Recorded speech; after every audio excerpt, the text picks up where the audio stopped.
Magandang araw sa inyo mga banateros. Ako po si Banat Bay at eto na nga, pag-usapan na po natin ang isang sikretong makakatalo sa alyansa ng mga manggagago. Walang iba kung hindi ang kanilang presidente. Eto na nga po mga kababayan.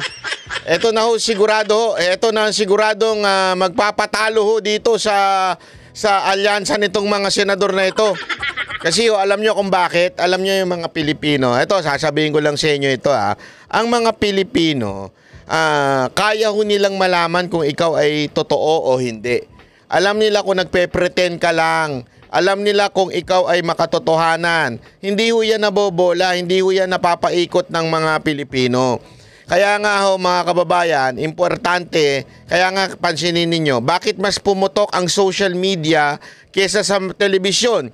Bakit yung mga artistang mas sa TV hindi ganun kasikat, pero pagdating sa social media, nung nag-vlog sila, dun sila mas lalong sumikat. Alam nyo kung bakit? The secret in life, it's being authentic, ika nga. Yung maging totoo ka. Ayaw ng Pilipino ang tanso.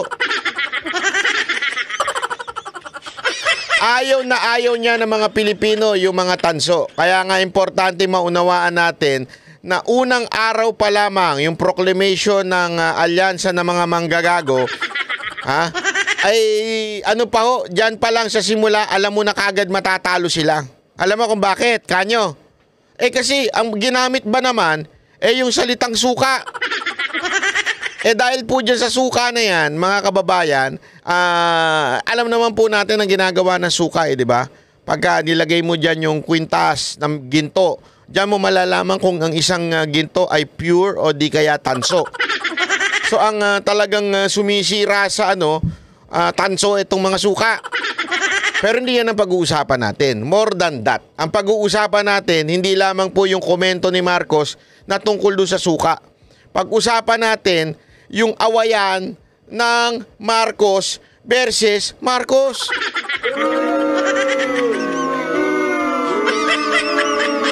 Bakit ba? Anong ibig mo sabihin, Banat Bay? Marcos versus Marcos. Hindi ho, alam mo ba kababayan para lang linawin natin, wala hong ibang kalaban si Marcos kung hindi ho yung sarili niya. Hindi ho kalaban ni Marcos sa mga Duterte. Hindi, mali ho kayo dyan. Ang kalaban niya mismo yung kanyang sarili. Paano ko nasabi? Panoorin nyo ito Wala kayong maririnig na masamang balita tungkol dito sa ating mga kandidato. Wala sa kanila ang nagsisip-sip po sa China. What? 1 minute later. Bilateral agreement with China, we must continue to engage China. Anong ibang mga solusyon? Sasabihin natin, yung United States, pumasok uli kayo dito sa Pilipinas, kayo mag-defend sa atin. Hindi na pwede yun. Bro, Kita mo na? Pati itong basketball player na ito na hindi, totoo. Yan, halimbawa ho niyan. Diba? Inconsistent, ika nga. So, Marcos versus Marcos ang labanan. Diba? Marcos versus Marcos Sabi niya, wala dito sa mga kandidato na to ang sumisip-sip sa China. Pero nung siya ay nagsisimula palaang, yan ang kanyang tono. So dahil sa nilalabanan niya sarili niya, matatalo sila. Tuloy pa natin Tuloy pa natin itong si you talking about, man? Na pumapalak, yung iba pumapalak pa. Na tuwan-tuwa. Alam mo, hindi ko maintindihan sinasabi mo. Ang gulo mo, nababasahin mo na, hindi mo mabasa na maayos.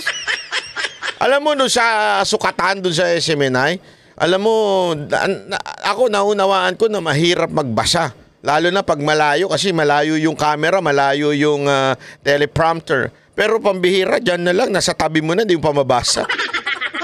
What's wrong, Mr. President? Ano po ba yan? Sobrang liit po ba yan sulat na nakalagay dyan? Sino man ang sumulat yan, laki-laki yan yung sulat, di mabasa ng presidente, baka bagong gising lang to. Dahil may hangover pa. Diba? Madalas mag-party yan May hangover pa sa kakatrabaho, kayo naman. Gago! Napupuyat siya sa kakatrabaho, kaya tuloy may hangover pa, kulang pa sa tulog. Gago! Baka puyat. Di ba? Hindi natin alam, baka puyat. Kaya hindi niya mabasa naman. Ang gulo eh. Ang gulo talaga. Sa totoo lang, pag nagsalita to, dinaig pa nito yung sabog. Di ba? Wala akong sinasabing sabog siya. Ang sinasabi ko, dinaig niya pa yung mga sabog. Nakakausap na ba kayo ng sabog? Yung magulong kausap, yung... Sabog ka ba? Parang mas magulo pa to sa sabog eh. Hindi ko sinasabing sabog siya, Sinasabi ko lang, mas magulo pa siyang kausap sa sabog. Na pumapalak, yung iba pumapalak pa. Na Anong pumapalak pa? tuwan-tuwa. Na Pumapalakpak, tuwan-tuwa. pagka binobomba po ng tubig ang ating mga Coast Guard, kapag hinaharang ang ating mangingisda at ninanakaw sa kanila ang kanilang huli. Ano? What? Ano na naman yan? Si Boss Dada. Ito, dati si Boss Dada to eh. Nung hindi pa siya nakakalonok ng pakwan at saka ng baboy, ganito itsura ni Boss Dada dati. Di ba? 1 minute later. Simula nung umupo si BBM, Anong nangyari? sa totoo lang, naging kami, baga lagi na lang kaming sinisita ng mga barko, baga tinatabihan kami. Nung nakaupo pa si Tatay Digong, buhay kami, malaya kaming nakakapangisda sa Scalboro. Kita nyo na? Yan yung mga hindi pinapakita ng media eh. Alam mo naman yung mga bayarang media, yung mga puta na media, yung mga puta di iho na media, hindi pinapakita yan. Yung mga pokpok na media, hindi pinapakita yan. Yan ang matunay na mangingisda, di ba? Sinasabi, nung panahon ni Duterte, nakakangisda kami. Pero ngayon, hindi na. Tapos sasabihin ni Marcos na kesyo ngayon daw parang mas okay ang mga mangingisda. Ito po ang totoo. Hoy! Anak ng wewe, ba't lumabas to? Si Red Horse. Wala sa kanila ang may bahid ng dugo dahil sa tukhan. Ha? What? Wala daw dugo, wala daw baybahin ng dugo dahil sa tokhang. Naku po, sino kaya ang kukontra sa kanya? 1 minute later. Enrile would give a qualified admission that human rights abuses were committed, not just against those who sought to oust President Marcos, but against opposition leaders and even journalists. So you're acknowledging that there were human rights violations and there were killings There's during no martial law? question that there were. Tama-tama tuloy si Pacquiao. Hindi, alam mo, sa totoo lang ito ang problema kay Marcos eh. Minsan kasi, dahil siguro bagong gising dahil puyat, Puyat siguro. Hindi, may hangover siya mga kababae. Linawin natin, when I say hangover, wala akong ibig sabihin iba. Hangover, kakatrabaho. Masyadong puyat si Marcos sa kakatrabaho. Trabaho ng trabaho yan. Puyat. Siguro, kaya ganyan yan. Hindi niya nababasa yung script niya. Kasi parang, alam mo, nung panahon ng nangangampanya si Marcos, yung 2022, hindi naman po siya ganyan. Hindi nga siya nagsasalita, hindi nga siya nagpapaliwanag eh. Ewan ko ba ngayon, bakit tila nagbago siya ng imahe? Biglang bumabanat na siya ngayon. Di ba? Hindi ko alam, nanonood ka ba ng Banat Bay? Ba't bumabanat ka? Hindi, ano nangyari sa'yo, Marcos? Bakit ganun? Bakit bigla ka nagbago ng tono? May nagtuturo ba sa'yo yung tatanga-tanga sa paligid mo? Hindi, meron ba nagturo sa'yo? O baka kasi may nagtuturo sa'yo yung tatanga-tanga sa paligid mo, tinuturuan ka ano sabihin mo, ikaw naman, hindi mo iniisip kung ano yung dapat mo sabihin. Hindi sa'yo kasi bagay yung humihirit ng ganyan. You know why? Because kulang ka sa research. Kulang ka sa research. Yung sasabihin mo walang bahid ng dugo. And remember, yan ang akusasyon sa buong pamilya mo. Tanda mo, no buong pamilya mo noon, sino ho ba ang pasimuno ng martial law noon? Sino po ba ang mismong si Enrile inamin na there were abuse on the time of your father. Si Enrile nakatabi mo. Si Enrile na presidential advisor mo. So ibig sabihin, kulang ka sa research, boy. Ibig sabihin, kulang ka. Huwag ka nang humirit dahil mapapaya ka lang. Hindi mo alam yung sinasabi mo. Yun naman nagbibigay ng script mo. Pambihira naman kayo. Mag-research naman kayo. No wonder, nako, ayoko na lang magsalita. No wonder, ang gulo-gulo nyo dyan sa Malacanang. May balita ako, gulo-gulo nyo daw dyan eh. Yung communication nyo, ang gulo-gulo eh. Bakit? Kanya-kanyang bida-bida daw dyan eh. Kanya-kanyang epal daw dyan eh. Diba? Kanya-kanya. Eh ang pinapahamak nyo ngayon, yung presidente, wala namang alam talaga yan. Yung presidente na yan, ang alam lang niya magbasa. Sunuran lang yan doon sa pinsan niya, saka sa asawa niya. O paano mangyayari yan? Kaya nga mga kababayan, di ba, yung una ko palang salbo sa inyo, sinasabi ko na, si Marcos ang magpapatalo sa kandidato niya.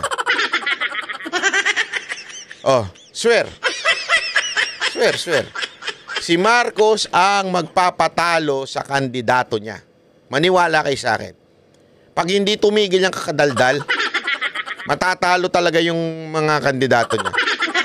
Alam mo, dami ko nga may mga kilala ko dyan, di ko na sasabihin ha, pero nandidiri na sa nangyayari.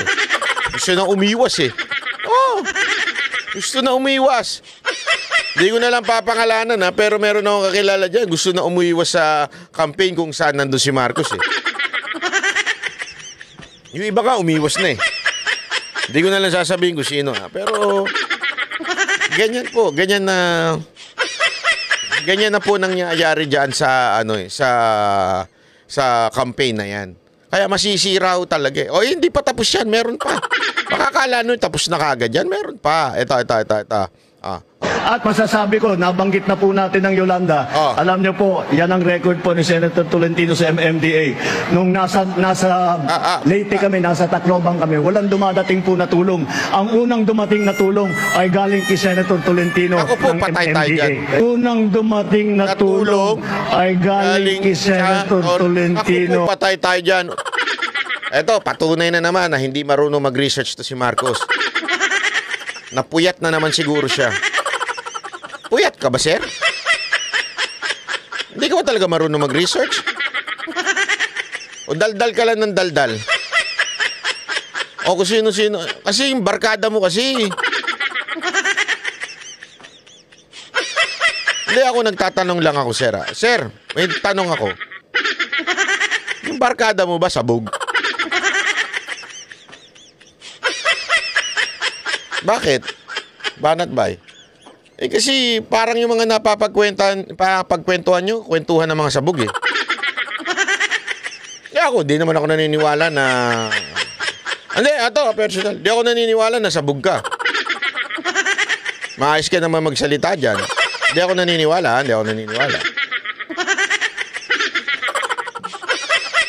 Pero pambihira naman, sir. Pakinggan nyo ito. Ng MMDA. Totoo ba yan? Tanungin natin mismo ang taga-Tacloban. O sino ba yung taga-Tacloban na? Naku po. Si Tingog, Tingog, party list. Si President Rodrigo Duterte nga after 2 days nagdala siya kay siya pod igkasi nga taga Leyte. So siya ang unang nga nitabang sa siya ang unang naatabang nautabang daw. O sino ba talaga? Magkasundo nga kayo. Mag-group chat kayo. Akala ko ba si Duterte unang tumulong? Sabi nitong mismong asawa ito niya di ba? Ni Romualdez. Bakit? Siya yung mismong taga-Tacloban Leyte. Ayan. Siya na mismo nagsabi. Nagdala siya kay siya pod igkasi nga taga Leyte. So siya ang unang nga nitabang sa ato siya na unang naitabang. Tama ba? Og mga doctors. So siya ang unang nga nitabang sa ato nagdala og mga doctors. So siya ang unang nga nitabang sa ato nagdala. Ang naposisyon na. Og mga doctors, og mga relief goods. Mula third day ng Yolanda na. Pati pala itong pinsan mo. Yun din ang bukang bibig. Dito ka, walang mintis yung tulong nyo. Sa totoo lang po, kung hindi po sa tulong ninyo, hindi kami makabangon dito.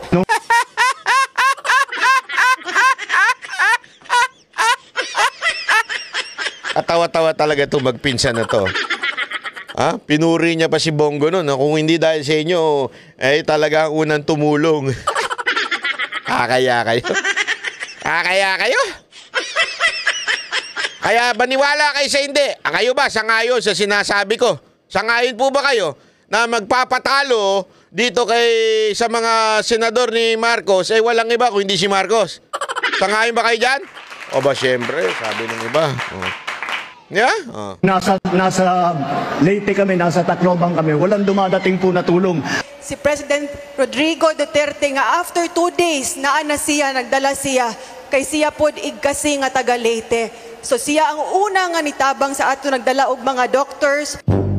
Nako po, patay tayo dyan. Buti ka na yun na tong pakitong kitong alimango sa dagat ang tanga itapon. Buti ka ako makapiright dun, ha? Anyway. Ayun mga kababayan, kaya sinasabi ko sa inyong paulit-ulit. Julitin ko sa inyo.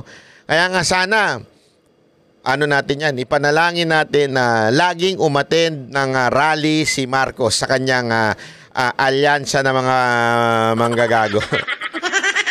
Sa kanyang mga senador. Pagpatuloy lang na siya ay umattend, naku, sigurado ako, ang lalabas dyan, 12-0. Favoring PDP. Panira ng Yung una, tungkol doon sa, tawag dito, doon sa suka. Pangalawa, mga inconsistency niya. Grabe talaga yung inconsistency niya. Matapobre ka na. Suka kasi talagang matapobre datingan mo doon. Yung inconsistency mo, ibig sabihin, sinungaling ka. Diba? Ano pa? Yung hindi mo alam yung data, ibig sabihin, wala kang alam. Ba't ka namin boboto? Ba't namin boboto yung kandidato mo pala? Matapobre na kayo. Matapobre kayo. Inconsistent kayo, ibig sabihin, mga sinungaling kayo. Tapos pangatlo, yung kayo ay walang alam. Bakit? Di kayo nagre-research So, bakit pa namin iboboto ng taong bayan yung senador mo, Mr. Marcos? Aba, may ibig lamang sabihin yan, Mr. Marcos. Ibig lamang sabihin yan na ikaw talaga ang magiging dahilan kung bakit matatalo yung mga kandidato mo. Kung ako sa'yo, ituloy-tuloy mo lang yan, di ba? Gago! Mangampanya ka na mangampanya nang mahirapan si Andrew. Gago! Hindi, ako nananawagan ako sa'yo, Andrew. Idol kita. Alam mo yan, sinabi ko sa'yo ng personal yan. Idol na idol kita.